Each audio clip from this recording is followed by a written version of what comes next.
see, who shall I ask? I think she's ignoring me.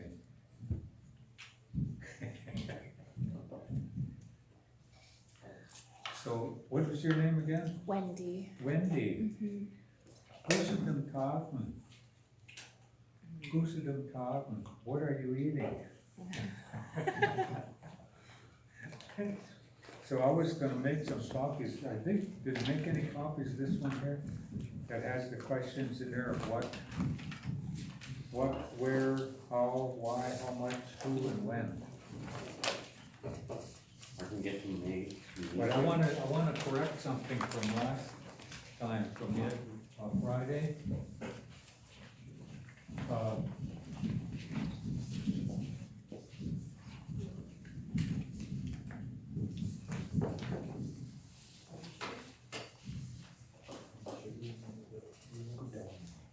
See, I misspelled this last time. I put 2 U's there and it should be only 1. Who am I? Who am I? Who am I is here? I'm gonna make some photocopies. Yeah. Yeah. Who am I? Who am I? Good night. Who am I? Who am I? It goes up on the A there, so who am I? Who am I? Who am I is my whole being. It's not just my mind. If I'm being sad, my whole body is sad. It's not just in my head. It's all one word, right? Huh? All one word? Yeah, who am I? And what I did was, I was telling you about one of the guys from home, they call him Nanjit. Nanjit is the wake behind the boat, where you see the swirls and everything behind. Because he used to like to watch that. He'd stare at it when his little boy, so they gave him that name, Nanjit. And anyway, he was a highly decorated U.S. Marine for things that happened in Korea. Anyway, a couple of years, maybe a year or 2 ago, he called me and asked if I remembered what the old ones said. Do you remember what they told us when they sent us off to war? And I said, yeah, I remember. And so he asked me what it was. And it's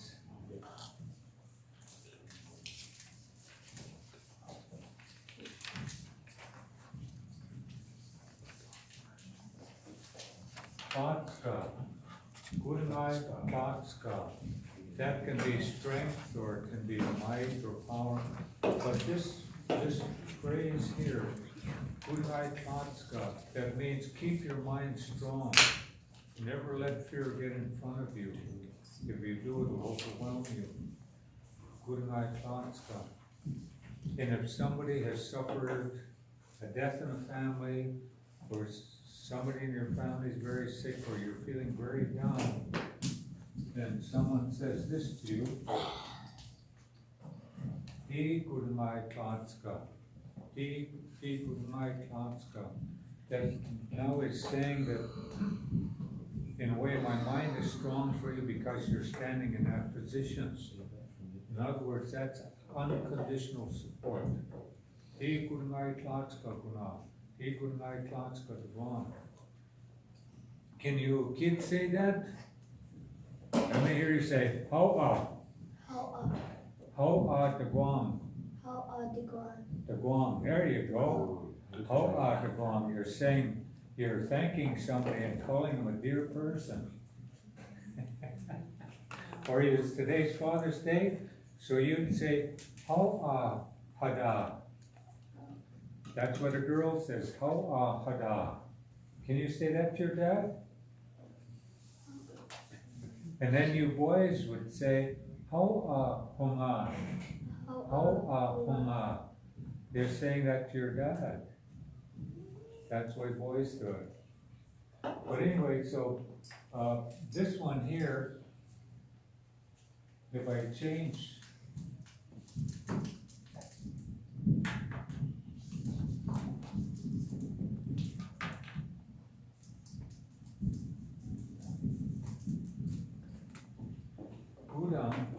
Gudama, Gudama, Gudama.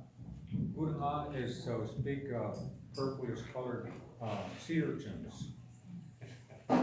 So it's a little bit different. Some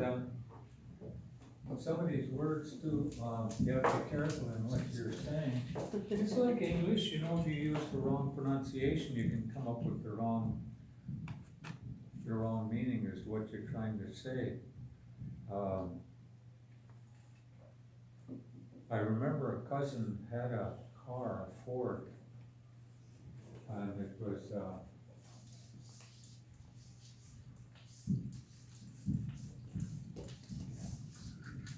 that was the model Ford, and he called it a Ford Galaxy.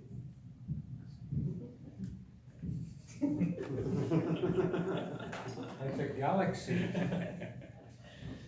I was in London in 1964, and I was in my U.S. Navy uniform, about three or four of us, and these tourists came over, and they were from the States, and they wanted to know where is Trafalgar Park. Any of you get it? Trafalgar? Trafalgar. So, same with our language, if you put the wrong emphasis, like one of the things I hear all the time is the French influence. Like, for example, this word here.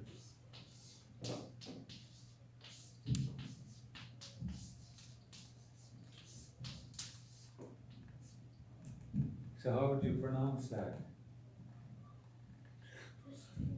Distribute. Huh? Distribute. I can't hear you, Doctor. I don't know what it was. How is this word pronounced? In the States, it's called distribute. In Canada, it's called distribute. Which would sort of make I don't know if it makes sense to me or not, because this just makes something negative. Yeah. Distribute. It's like you're taking something away rather than giving. and the other one is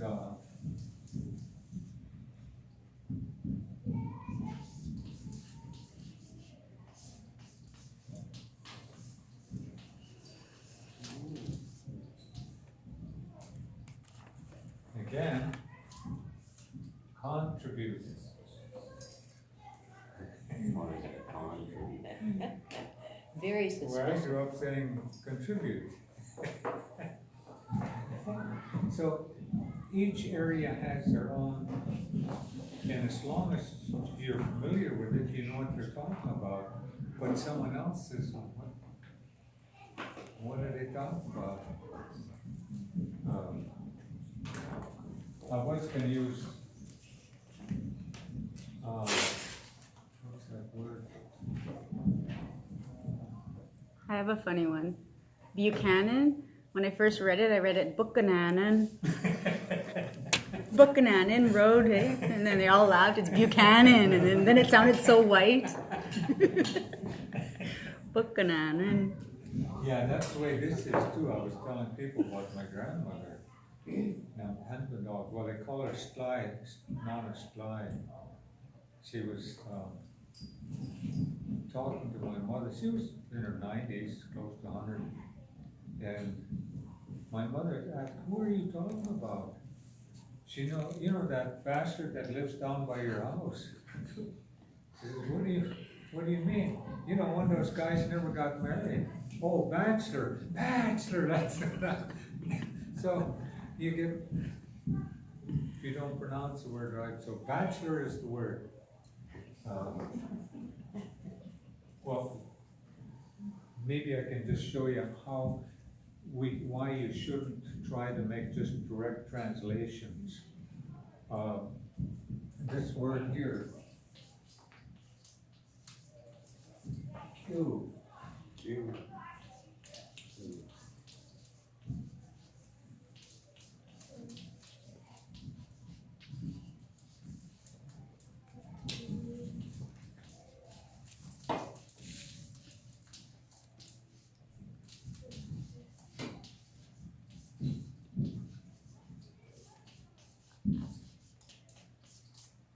This one word,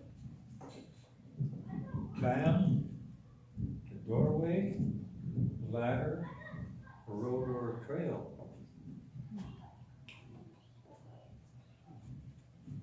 So I asked my uncle this, his name was Nick, Albert Nix. I said, how come they all have the same name? He said, that's because that's not what they are. I know I'm slow, but, you know, I'll move it over this way, see a little better. So I asked him, well, what do you mean? He said, Q, that doorway will always lead you to a certain point. Q, that ladder will always take you to a certain point.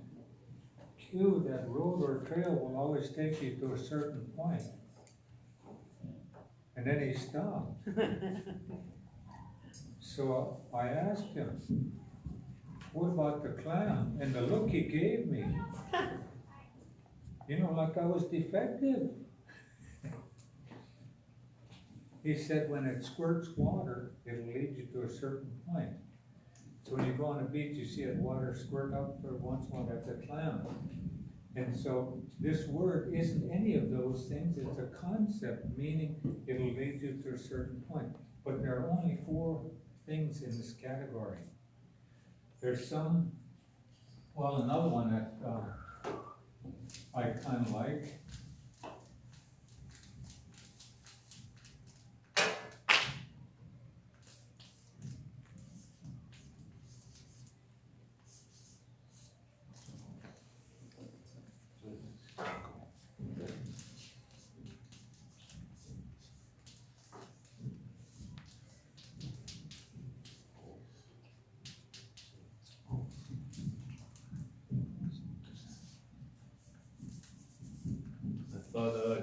I thought Q was ears.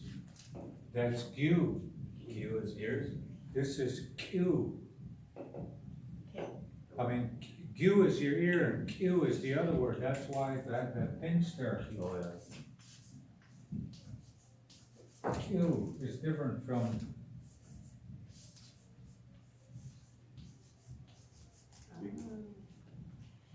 But anyway, a sinker, a pillow, and a boat pine.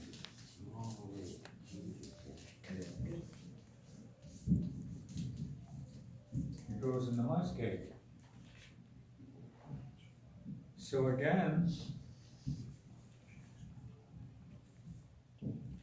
Gudenari Klotska kept my mind strong when I asked him about this one. How come they have the same name? Again, it's because that's not what they are. He said this sinker on his fishing line, you put it on there, you drop it in the water, and it takes that hook down into another, we'll say another reality. This pillow, when you put your head on it, it takes you down into another reality. So he stopped, and again, I got my courage. Says, what about the bullpine? He said, it's simple. I said, no, I'm simple. He said, no, when your body, you're very badly injured or very sick, medicine is made from this tree that permits your mind to go into another reality while the body heals itself. Some of them aren't, like the word for an octopus tentacle is the same as used for washing windows. And the reason for that is if you watch an octopus when it's moving, its tentacles move like this. So it's like you're washing windows, wax on, wax off. And then there's another one called teeth.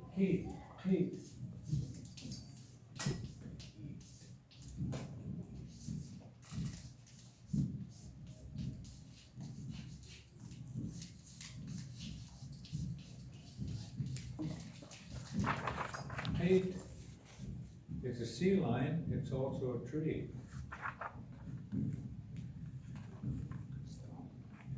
Anybody guess why?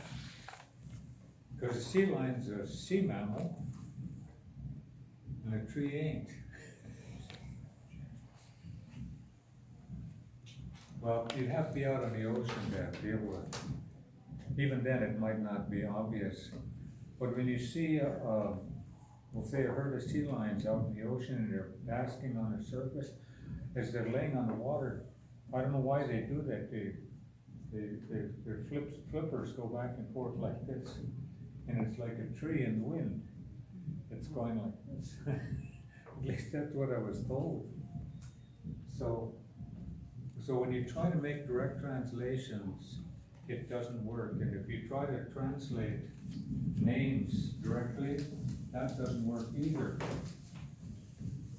For example,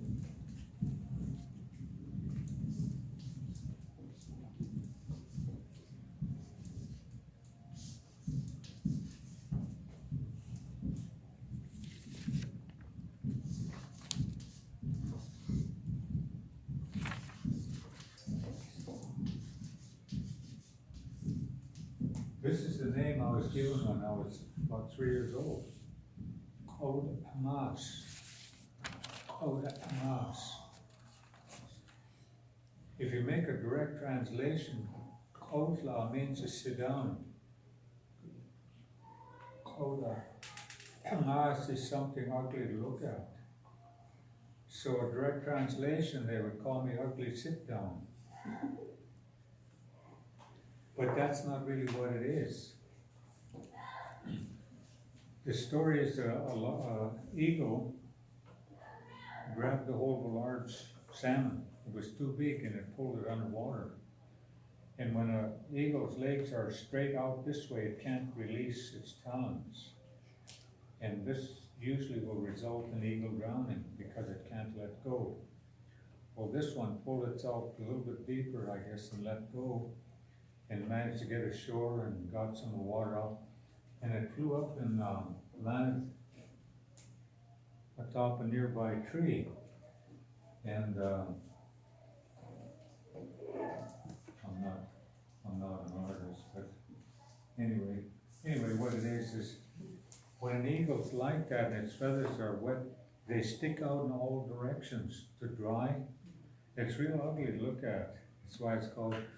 And so, but what it really means, I was a little boy and I was playing in front of this house of the grandfather's brother, and there was water in a ditch and I fell in it. And I just pushed myself backwards and I rolled on the road and I got up, and my china had cut off some barrels about this big around, cut them in half and fill them with soil. And my grandmother would plant strawberries in them. That way she didn't have to bend over to pick them. And also we call stellau. Stellau is a slug. Stellau couldn't get in there. They'd have to crawl all the way up to get in. But anyway, I was sitting there and the sun was shining. I was trying to dry myself, I guess. My china came out and he laughed and he pointed at me and told my grandfather his name is Raj.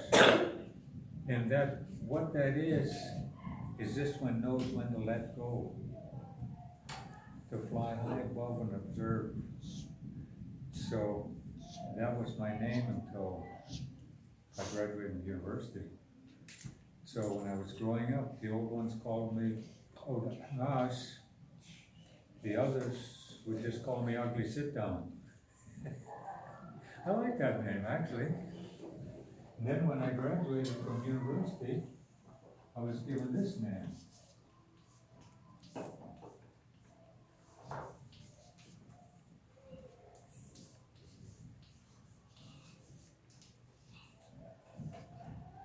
And people pronounce it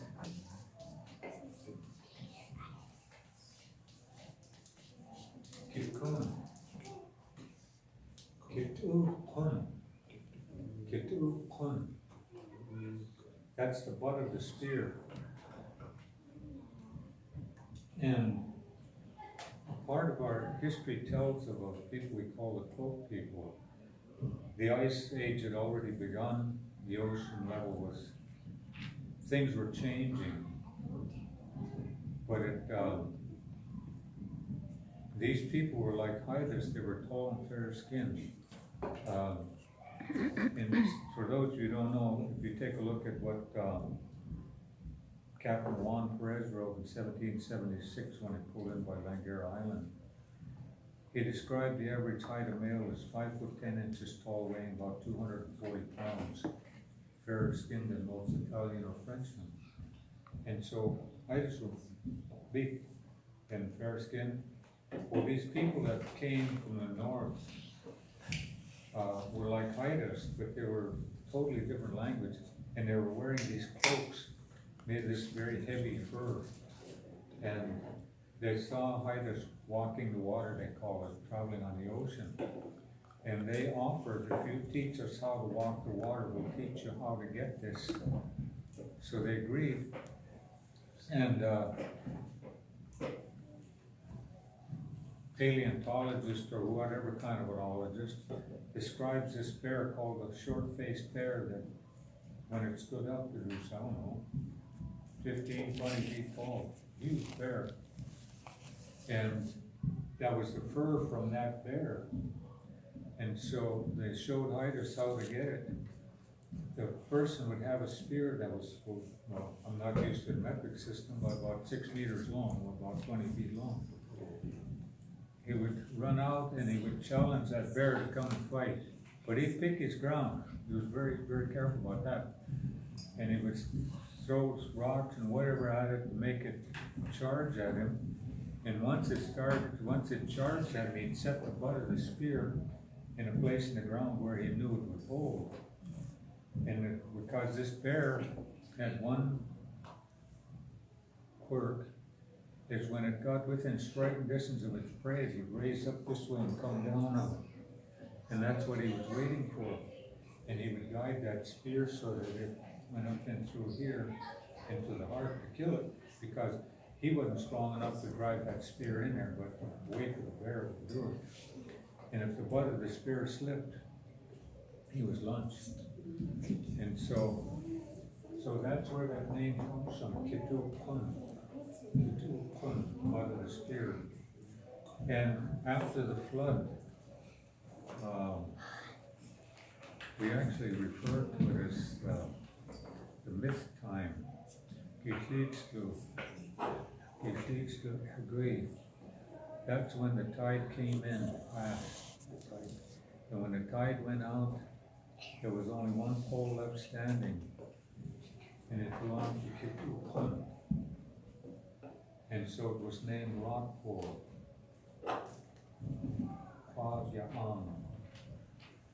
And in around 1990, Jim Hart carved a pole, and Rex Davidson made a canoe in Sausalito, California.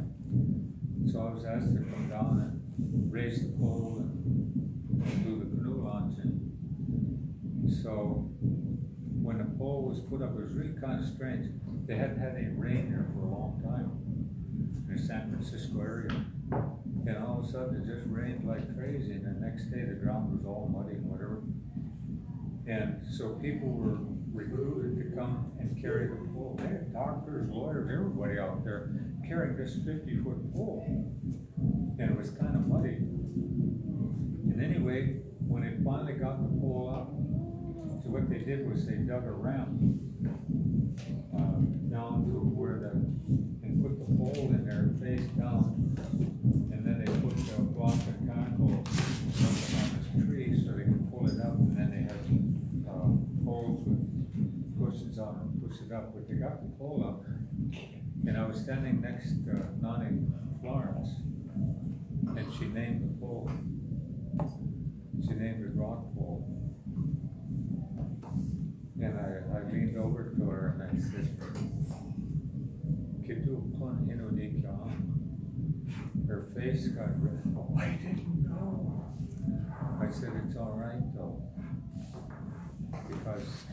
I raised it, so it's okay to call it rock pole.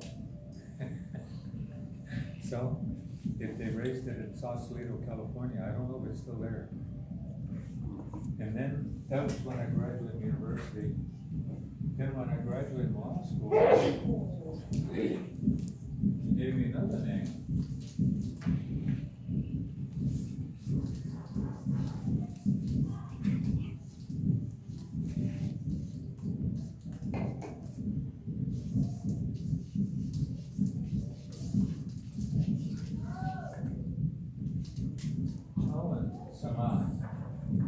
Colin is walking. Singa or Singay is day. So that would be translated in English as walking day. But that's not what it is. That's a man who walks in the house carrying a newborn child. So this is somebody who brings a special day. And I guess I was the first at home anyway to bring home a Juris Doctorate degree. And my job now is to teach, not to practice law, but to teach. So anyway, those are the names that, and the one I've named that I wished I could earn, I gave it to my grandson.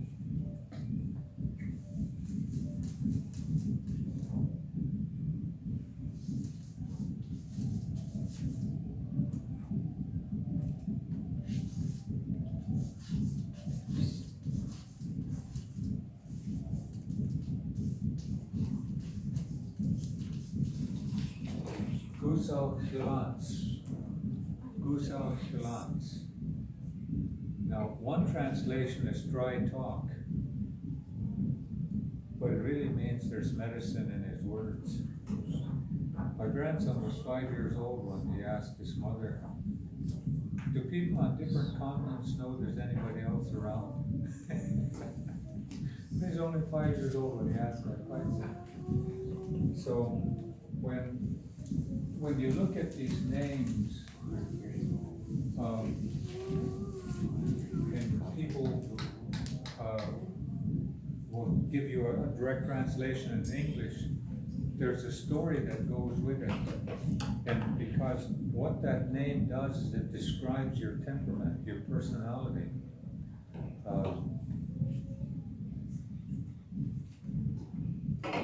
And there's 4 things we can't do. I can't name myself. I can't tickle myself. I can't doctor myself.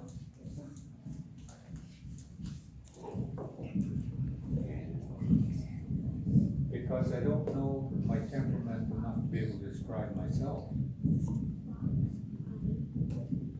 Can't tickle myself. And again, I can't diagnose my own illness because I'm too close. I can't really see what some of the other parts. Now the 4th one is I can't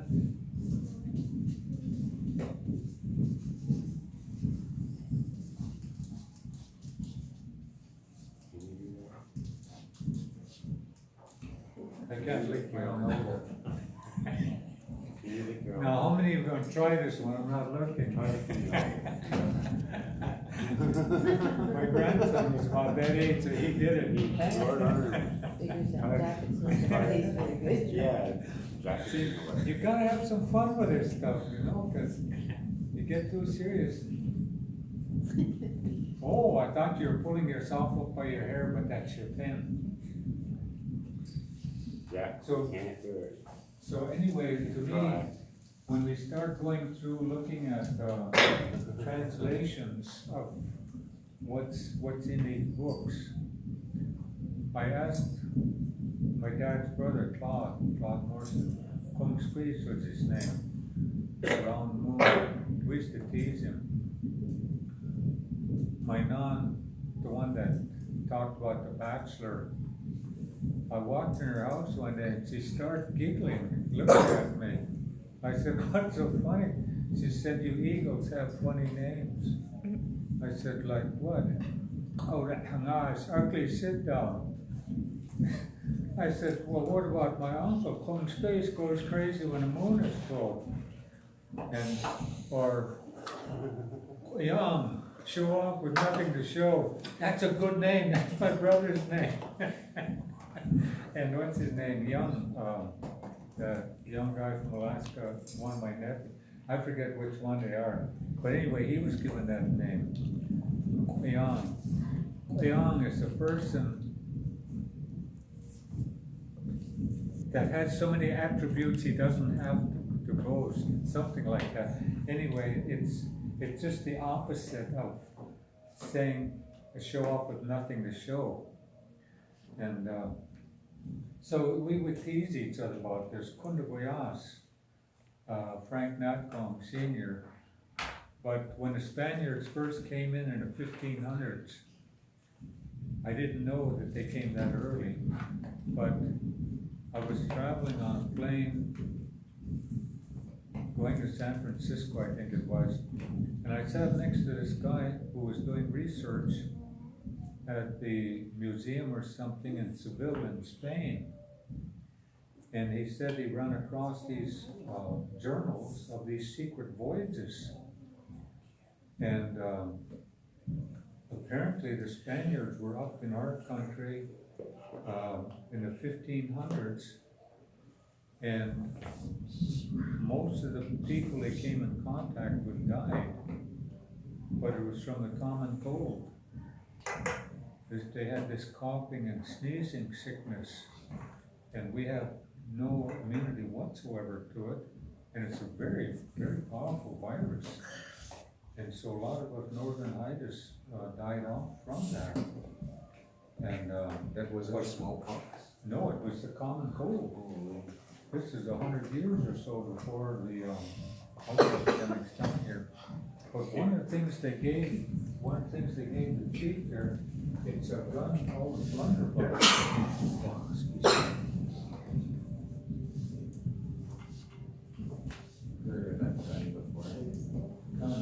I see you.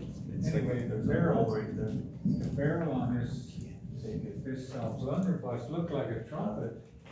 The end of it looked like a trumpet.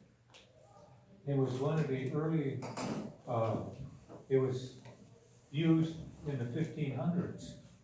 But anyway, they gave it to the chief there, and they showed him how to load it and how to aim and fire it. Well, when the Spaniards left, they shined it up real good and put everything away. And I don't know how much longer, but that chief died. And his Nat Yaku, see, a chief would have a true nephew called Nat Yaku.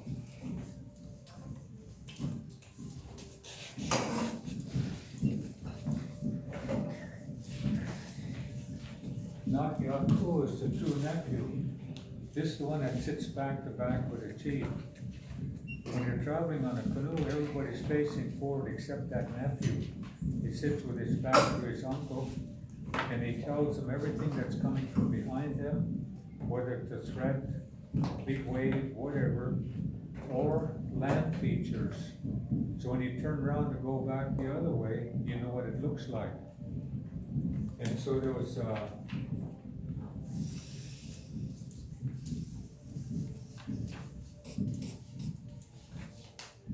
and then the other nephew was called Kuswan. Kuswan is the other one of equal rank. There was a guy in Heidelberg, had Alan Nix. Everybody called him Kasi, but his name was Kuswan. He was that other one of equal rank. I don't know who the Nat Yaku was. So this is the heir apparent, I guess you'd say. This is the one that's going to inherit from his uncle.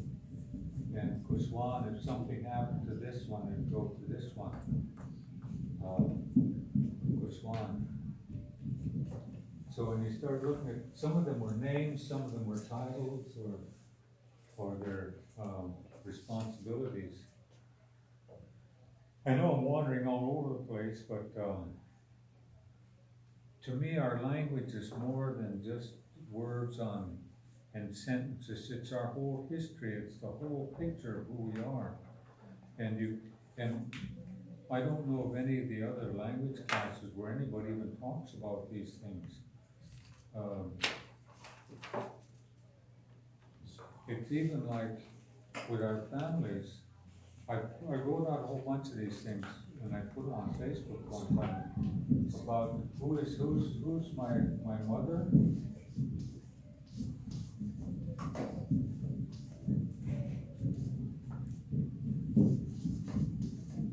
It's an aristocratic family system. Huh? It's like an aristocratic family system. Oh. What kind of family system? I can't. Aristocratic? Oh, what's that? Like where you have the royals and the slaves and the no. in between? No, we had. See, that's the Europeans. Yeah, they said you guys were See, aristocratic. We did have another class up here, but they spoke a different language. That's I think it was something called Yi. And I used to hear it, but I don't remember any of it because this woman, Alice Kikun, her husband, Louis Kikun, was my uncle, and he's the one that gave me that name, Kikun, and also gave me the Kalansama, because he was our clan chief for Atlanas. But he and his wife and some others there in the village, I hear him talking this language. And I asked one day, what's this? And that's all they did was went like this. So I left. But I found out later that they were speaking that high language. That's the high-ranking people who spoke that? Yeah, that's, but it wasn't just a class of people. There was something that had to be done to get you there. There was something very special, not just anyone. It's like that name, Eldjus. Eldjus is a woman of great calm and presence that walks in the ranks of chiefs. But when they talk about matriarchs, that's a European term. And elders is a term from the church. So all I knew was we would either call them grandmother or grandfather, or I've heard them referred to as the old ones.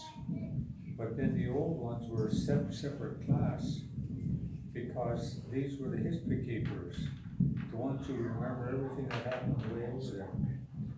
And but there was just your population, and then there was another one.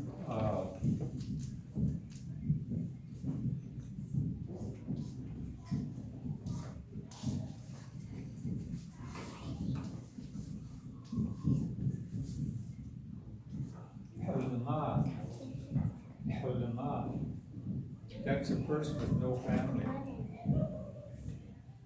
People call that slave. But this person had no family. Can they be their own family? No, you have to have another person with you. But see, it wasn't a permanent thing. If somebody would come and pay a ransom for you, the shame was wiped away. Or our calendar had 13 months, 28 days,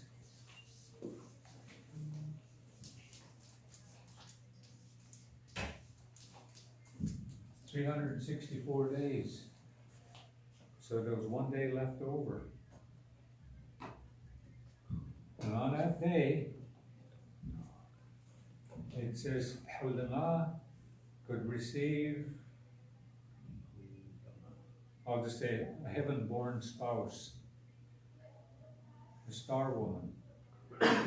So they didn't, or it could be, or if it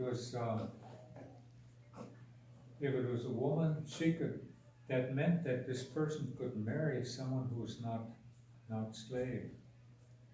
And it didn't pass on to the next ones. So, also, if my grandmother said her dad had 4, but when she was a little girl, she said there were just 2 of them. And she thought they were her aunts because they lived in the house. They ate everything everybody else did. They wore the same clothing, everything, but they had no lineage. And their names were different. Their names didn't indicate any family. But if somebody was given the name of that slave, it was said that was very high honor. And also a person who was given that slave name would never be sick. That person be healthy all their life. So nothing is made with only one side. Some of it's kind of confusing. But see, I was lucky when I was growing up. I didn't have any preconceived notions about anything when they were teaching me all these things. So there was a man in Haida. See, when you're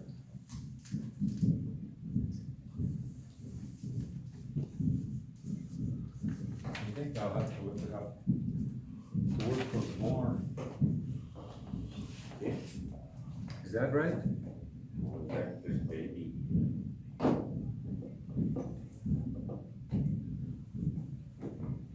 Child is born.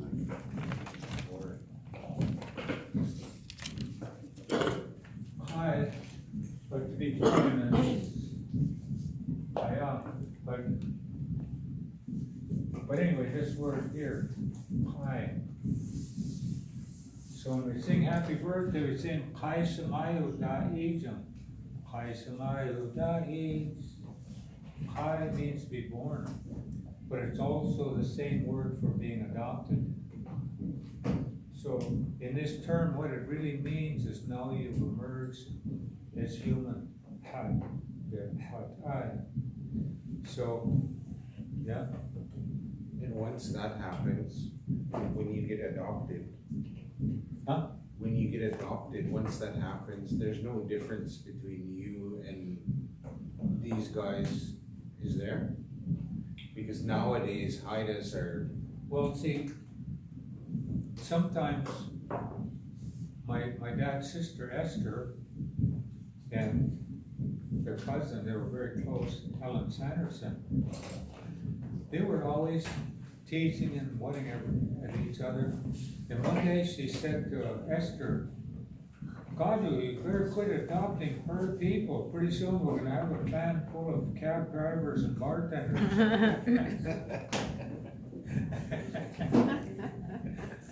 But when you're adopted, there are certain things that have to be done. Like my grandfather, and his brother, what was his name?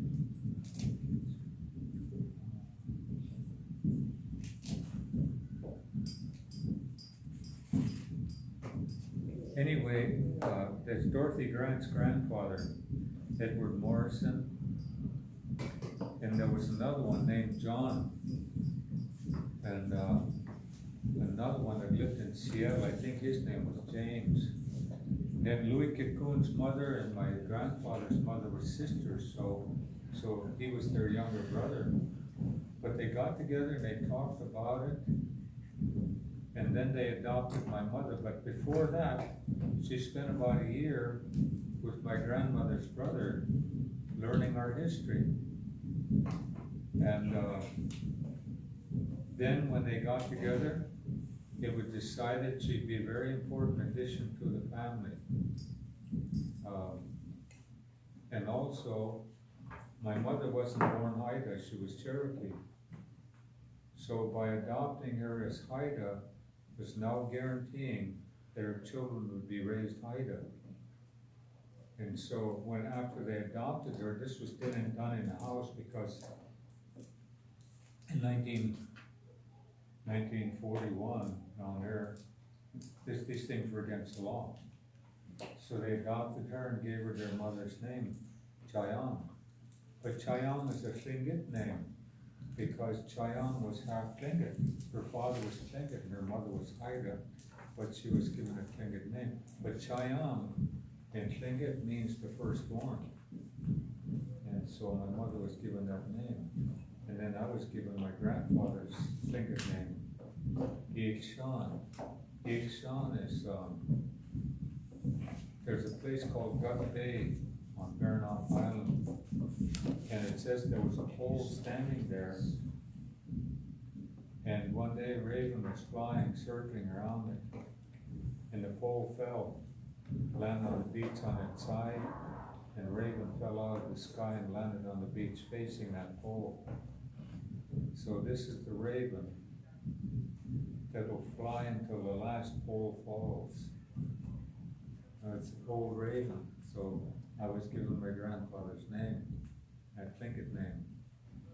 So anyway, my mother was adopted like that, and then there was a man, Robert Edenshaw. Robert Edenshaw was actually Micmac. He ran away from a Jesuit school in Manitoba.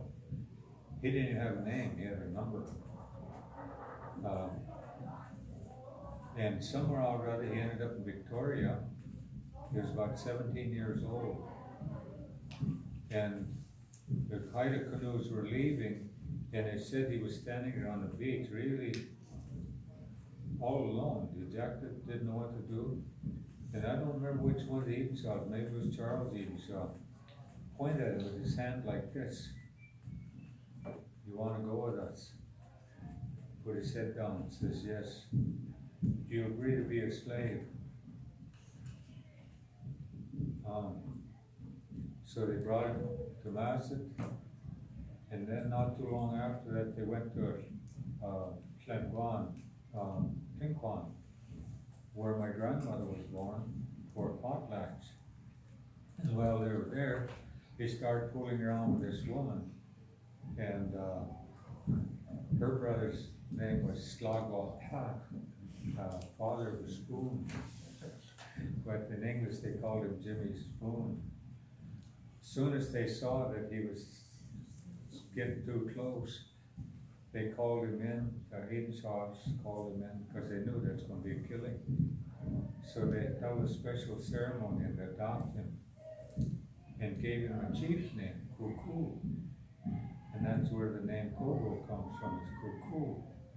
And he used to live across the road from us. He was totally, completely fluent in Haida.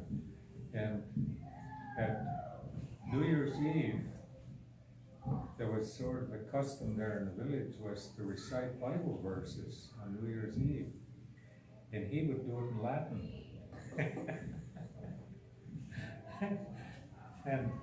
But anyway, so there's no stain of that left, because he was a young boy, he didn't fit any place, they didn't know who he was, so he was just someone who didn't have a name. And so they adopted him, and he became Haida. One of his sons was one of my teachers, a man named Patterson Edenshaw. But that old man Cuckoo used to tell me about being on the sailing ships, of going to Siberia, Kamchatka, and to places in Russia, and they went to Japan. And Peter Bell from Heidelberg talked about being on the whaling ships and going to the whaling station at Lahaina in Hawaii. And so I used to hear all those stories about going on. Sam Davis, who was a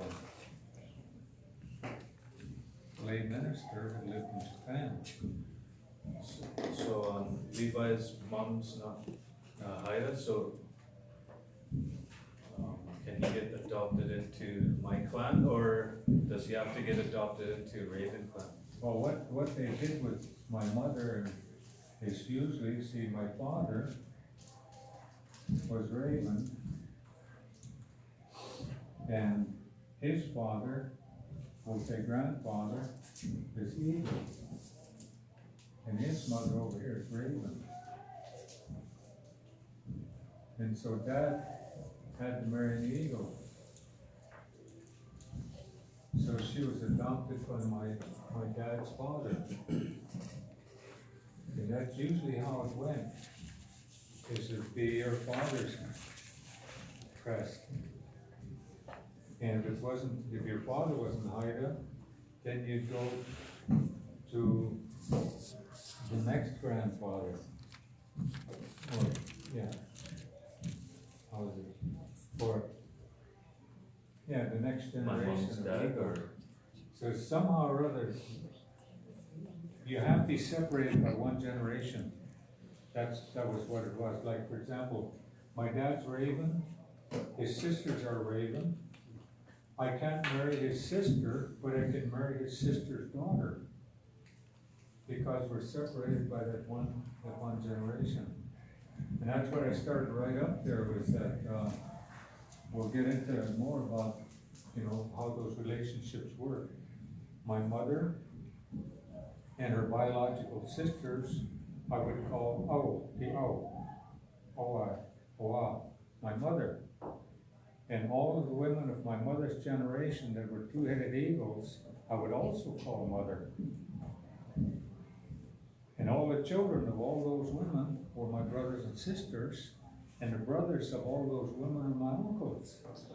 Then we get on the other side, I'm not related to my father because he's Raven. And his sister is my aunt. I can't marry her, but I can marry her daughter. And so, all of these women here that are the same crest, the same generation, are all my aunties, but not on my mother's side. So my uncles are on my mother's side, and my aunts are on my father's side. And if they're not my brothers and sisters, then we call them Tui.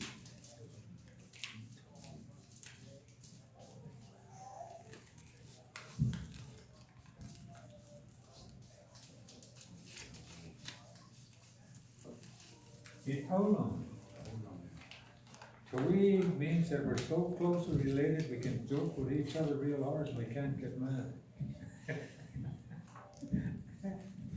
So Tui is not just a friend, but that's that cross cousin. Because we didn't really have cousins. It's either your brothers and sisters or you're closely related.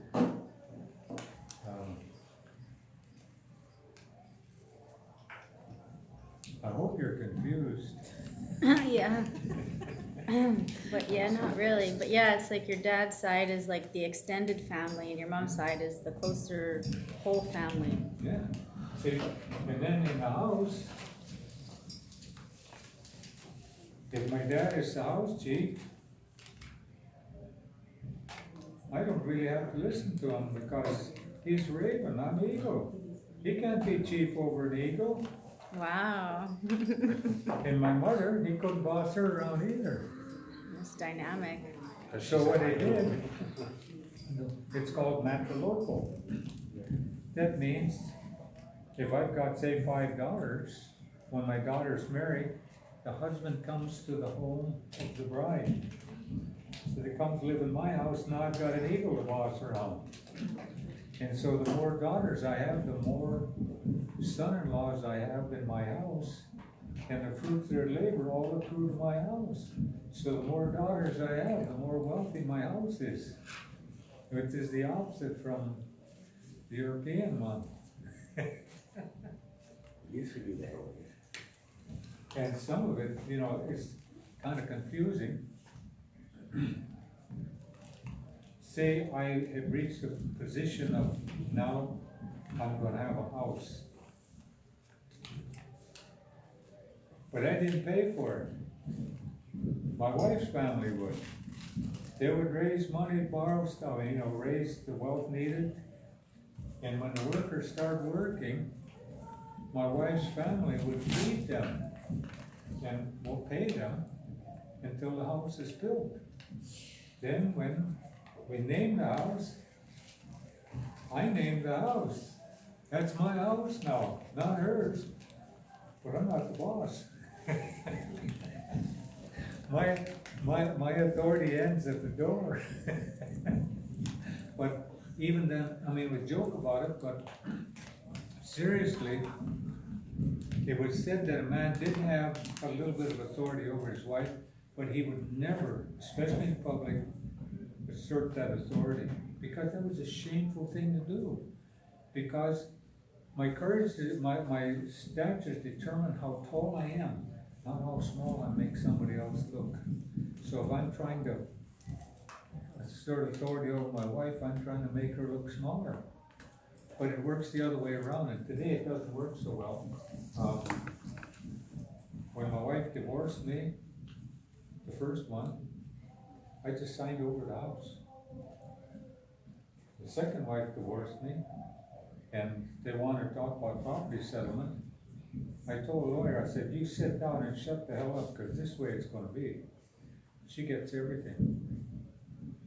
Money, bills, everything, but I'm gonna keep my car, and I have a plot of land in the village at home. I'm gonna keep that. All the rest is hers, because my responsibility is to make her look bigger.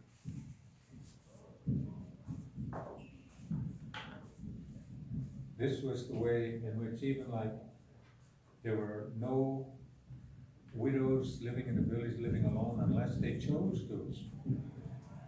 And there was no woman was just kicked out of the house because he would have to go build another one. So the whole thing was designed to make sure there's no orphans, there's no foster children, none of those categories. Because we're like a beehive, we're very social beings, we need each other to survive. So with this whole thing with social services, when kids are, young people are aged out, that's an aberration. Nobody should live alone. Independent living, independent dying. So that's one of my problems with social services is also the requirements that are put in there for First Nations people to become foster parents. They've got a whole lot of things in there that just disqualify. Like, for example, every child has to have its own room. Oh, there was 7 of us with 2 rooms. No, we had 3. But, and then my mother said she never knew how many kids were sleeping upstairs. Because if I happened to be at the house of a relative, I slept there. It was time to eat, I ate there. And nothing was, that's just the way it was. There was this absolute trust I was talking about, those values of trust, share, help each other, and give back. So there's this trust thing with when you belong to a clan.